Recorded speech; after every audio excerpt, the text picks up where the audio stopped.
Hey everyone, welcome back. Today, we're skipping all those basic firewall definitions and jumping right into the absolute central nervous system of enterprise cybersecurity. We're going to break down the actual mechanics of SIEM in this explainer.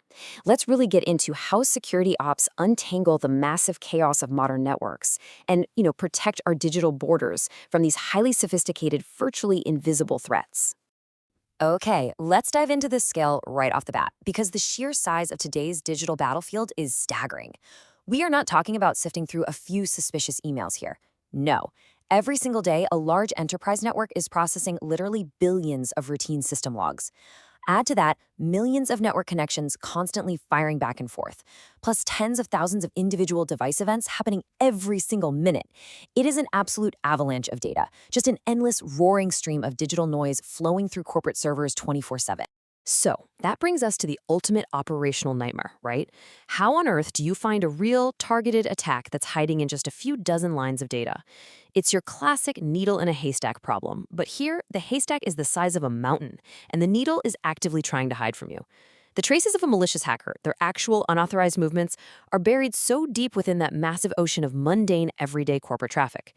Think about it. If a hacker's footprint is only 50 lines of code hidden inside 3 billion normal logs, how does a company spot the breach before it's too late?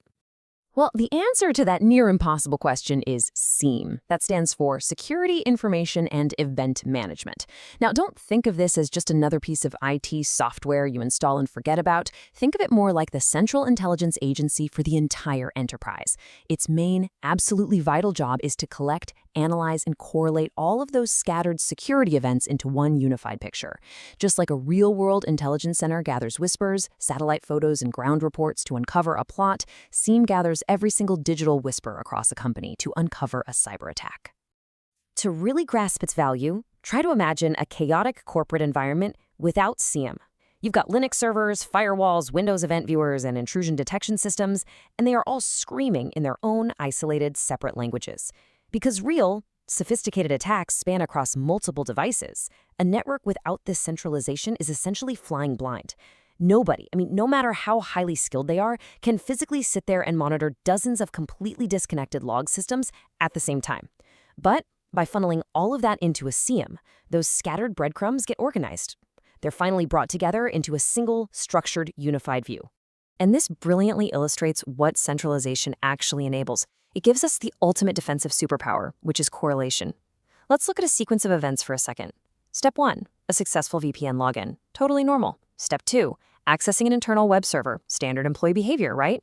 Even step 3, a database scan. Might just look like routine IT maintenance. But SIEM stitches these isolated individual events together across all those different devices to reveal the hidden narrative. Step 4, massive data exfiltration is actually in progress. It literally takes individual, seemingly harmless logs and turns them into the complete story of a coordinated attack. Now, historically speaking, early SIEM systems relied super heavily on rigid, rule-based detection. Basically, the system would only alert the security team if highly specific, pre-programmed criteria were met. We're talking things like exactly 20 failed logins from the exact same IP address, or a very localized port scan, or a known SQL injection pattern. It was essentially this giant engine of if X happens, sound the alarm. And, it was highly effective for obvious threats, but it was severely limited against anything completely new or novel. Of course, those rigid rules really started to break down as modern corporate environments just exploded in complexity. We aren't just guarding a single office building with a nice, tidy perimeter anymore. Today's infrastructure is fueled by cloud platforms, Kubernetes, SaaS applications, and a totally global remote workforce constantly logging in via VPNs. The traffic is completely decentralized. And that massive shift makes SIEM's role as the single source of truth absolutely critical. It has to unify all. But SIEM does have a notorious fatal flaw, and that is alert fatigue. In a really massive enterprise, those rigid rules we were just talking about, they can trigger hundreds of thousands, sometimes even millions of alerts every single day. An employee mistypes a password, an automated backup kicks off, an engineer runs a totally harmless test, and bam, the dashboard lights up in red. Security analysts get so completely buried in this avalanche of false positives that they spend their entire shifts just frantically closing tickets. And the real danger? The disastrous chance that a real critical threat slips right past them because they're just so overwhelmed. So the crucial point here is the distinction between the people and the technology. It's really easy to blur the lines on this one. The SOC, or Security Operations Center, well, that's the human team. These are the elite analysts, the active threat hunters who are out there investigating incidents and tracking hacker behavior.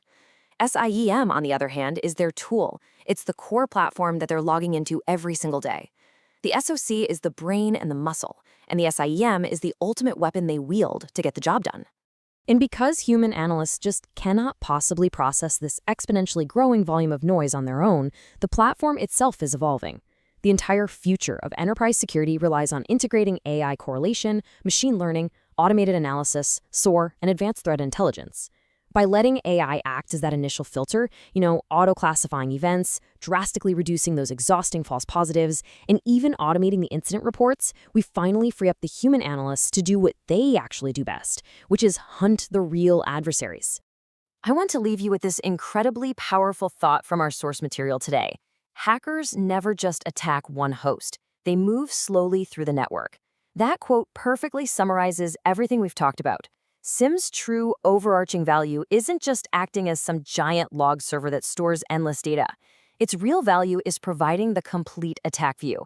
It pieces together the entire enterprise security puzzle so that the SOC can actually track that slow, stealthy movement from device to device.